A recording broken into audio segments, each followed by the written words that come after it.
My name's Dan Derheimer, and I started this plantation of walnut trees back in 1994, the winter of 1994. So I planted them out here. I remember it was mostly the day I planted, they were nuts and seedlings, and I did this. It was a very rainy, cold day, and I wondered what the heck I was doing out here. But I planted 2 plantations. I've got 2 1-acre plots, and then I've recruited trees along stream riparian areas and things like that. And like I tell people, walnuts are big weeds, so I've recruited those. So I've got about 150 walnut trees with the idea to prune them to make them veneer trees that adds value to the tree. If you don't have veneer, you just got a log, and the future value of that is much less than a veneer tree. Got about 50 here, and then 50 in the other plantation on the back, and then about 50 that are recruited, and they're all over the place. So, and then I prune them. I have to climb the tree to get to them. When they're young, you can get them with a pole pruner and maybe a small ladder, like an 8-foot ladder. For the last couple of decades, I've had to climb the trees with a 24-foot ladder. So the idea, you need to prune the tree because you don't want big knots. So you have to prune the branches when they get 1 inch or 1.5 inches in diameter, because if they get bigger than that, then it takes longer for the tree to grow back around that and to cure basically where you cut that branch off. So you'll see on here, you'll see little areas. You can tell where the tree has grown around where I had pruned those branches. And if it was a real big branch, or if it just fell off and died, it might not even cover that. So then that would degrade the value of the tree. But you don't want to prune too soon, because if you do that, you're taking away the energy of the tree, of course. So it's a balance thing, and on average, I probably would prune maybe 5 branches per tree. I do this before they leafed out in the early spring, late winter.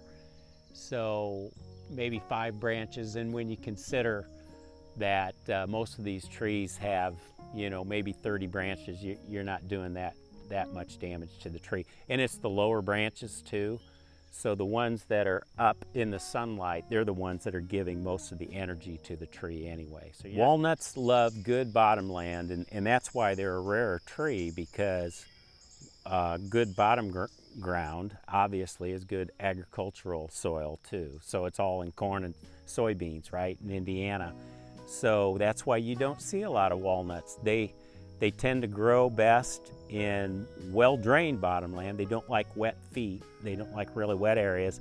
And in fact, I've got some areas in the back there that were kind of wet, and the trees are the same age, but they're not as tall. They've been stunted. So it's interesting. It's like they like perfect soil, really, and that's why you don't see a lot, because they were harvested years ago when we started big time agriculture back in the 1800s. There are preferential soils to them, but I think if it's well-drained bottomland, it's usually pretty good. So they wouldn't like thick clay, but you're usually not going to see that in bottomland anyway, at least not around here. Lake bed soil might not be good, like up north in northern Indiana, where you get a lot of black dirt. I suspect that might not be as good either. So it's good loamy soil is perfect. Recently, the ones right behind you here, I recently did a non-commercial harvest. They weren't of large enough diameter to have a value there, and I only did about a dozen of them because that's all I had to do. So this was my first harvest of these trees, so it's tough to cut these trees. And I'm giving them away to woodworkers at this point. But in about 10 years, we'll have our first commercial harvest. And then there'll be another one about 10 years down the road. And that'll be another commercial harvest. And then the final harvest of the trees, which half the trees will be gone by then, but that final harvest, that will be the big one and the most valuable one. But that's 25 to 30 years away. I'll be in my 90s by then if I'm still alive. But there are always trees that I'm recruiting. So I've got young trees that someone else will harvest. You know, they're scattered about. So, the soil will still be good.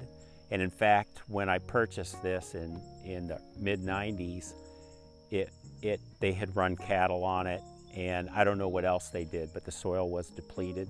So I don't harvest anything on it. I don't even harvest hay on it. The only harvest is going to be these trees. So basically this 10 acres here, I'm letting go back to nature pretty much. And I planted over 500 trees out here, not just walnuts, but oaks and hickories and other trees that I've obtained from the state.